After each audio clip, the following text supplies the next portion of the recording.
मसाजोग गावचे सरपंच संतोष देशमुख यांच्या हत्या प्रकरणानं राज्याचं वातावरण चांगलंच तापलंय।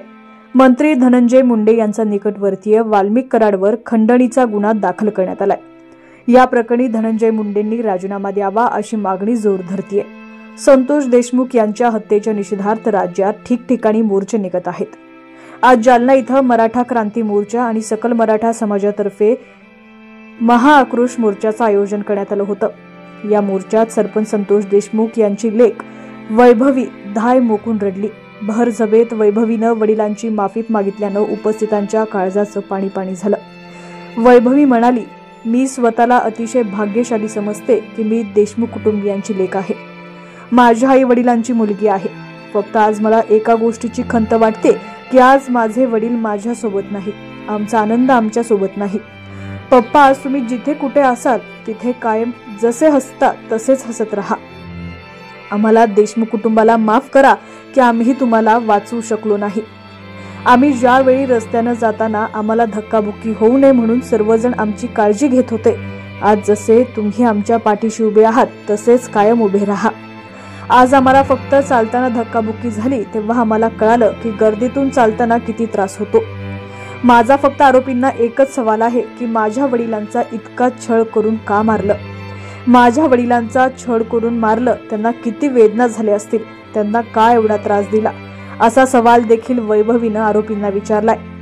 वैभवी पुढे म्हणाली, तुमच्या पाठिंब्यामुळे आज आम्ही उभे राहू शकलो। आपल्याला न्याय मिळवायचाच आहे, त्यासाठी तुम्ही मानवतेच्या नेत्याने सर्वजण एकत्र येऊन आमच्या कुटुंबाच्या पाठीशी उभं राहा। मी तुम्हाला एकच विनंती करते की असेच तुम्ही आमच्या पाठीशी उभे राहा।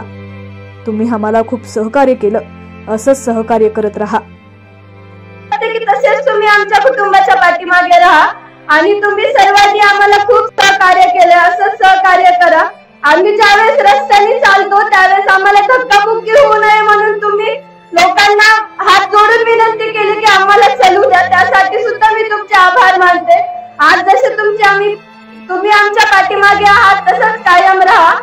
आणि आज आम्हाला फक्त चलताना धक्काबुक्की लागते, आम्ही रस्त्याने नीट चालू शकत नाहीये, तरी पण तुम्ही आम्हाला सहकार्य करतात।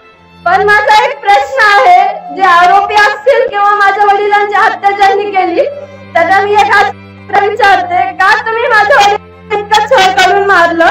आज आम्ही फक्त रस्त्याने चलत असताना आम्हाला धक्काबुक्की लागते, पण त्यांना त्यावेळेस किती वेदना झाल्या असतील त्याचं मला उत्तर पाहिजे। त्यांना तुम्ही इतक्या वेदना करून मारलं आणि मी स्वतःला खूप भाग्यशाली समजते की मी देशमुख कुटुंबाची मुलगी आहे, माझ्या आई वडिलांची मी लेक आहे, पण आज मला याची खंत वाटते, मला नाराजी व्यक्त होतीये की मी आज माझ्या वडिलांसोबत नाहीये। पप्पा, तुम्ही आज जिथे कुठे असताल तिथं जसं तुम्ही आजपर्यंत हसत राहिला तसंच तिथं हसत राहा आणि आम्हाला देशमुख कुटुंबाला माफ करा की आम्ही तुम्हाला वाचवू नाही शकलो, मला माफ करा।